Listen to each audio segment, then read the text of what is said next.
with both General Khumalo and Sibiya in Lieutenant General Sibiya's office at the time.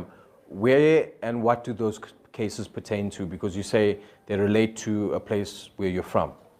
So I'm from an area called Richards Bay, northern KZN, and we had a spate of murders in a specific time period.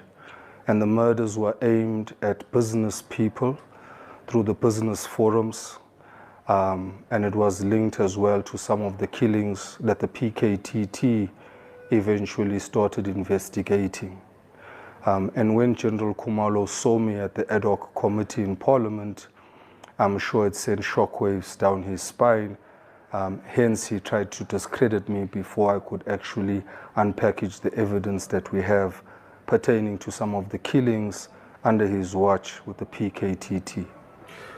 Stuart, could you expand a little bit on the cases in Richards Bay? Because I'm familiar with the area and the region itself, and I know that in past testimony, Richards Bay has come up in the Madlanga Commission, and I think it also took a lot of people back because there were allegations that the presidency was involved with instances or case where Richards Bay Minerals had units deployed to safeguard that specific company. Is there anything you're referring to got to do with that?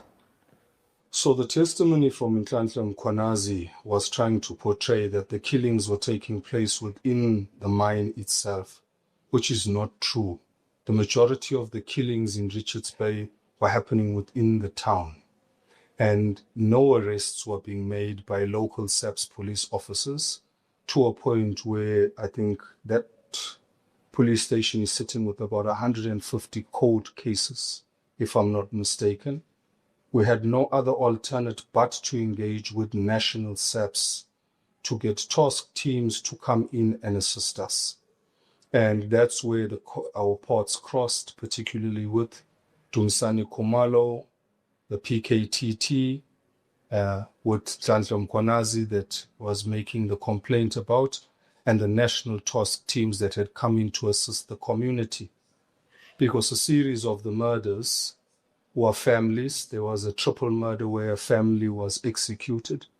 2 weeks later, another 2 people were shot and killed in the suburbs of Richards Bay. The one that took place 200 meters outside of crime intelligence offices, where 5 people were gunned down in the morning, and nothing was done about it from the local SAPS police station. Hence, we then went to national. I was one of the people that had engaged with then